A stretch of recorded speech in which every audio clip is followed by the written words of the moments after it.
Hi, Brock Anderson here, Hang Loose Outdoors. Your weekly pro tip for this week, which is the first week of March. As all of you know, we've been exploring a lot of back lakes, lakes that we haven't fished ever, or in this case, like out here today, there hasn't been barely a single track on this lake all winter long. We fished the south end of this lake this morning and just dominated the fish.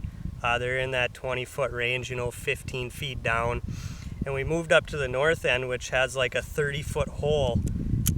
And if a guy didn't know it, he would think there is no fish in this hole. All the fish are down on the south end. But we kind of did some hole hopping and said, let's go back down to the south end until I'm out here with Dylan Mackey.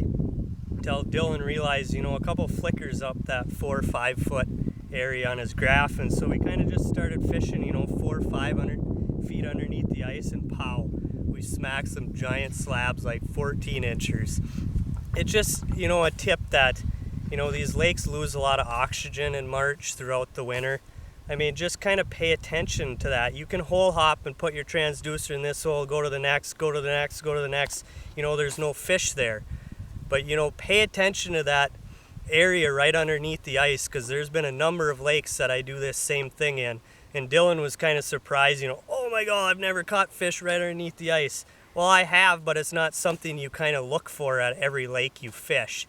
So that's just your pro tip for this week. When you're hole hopping, check out just below the ice, maybe jig there a couple times, and you never know when you're going to pull up some giant 14s. Thanks.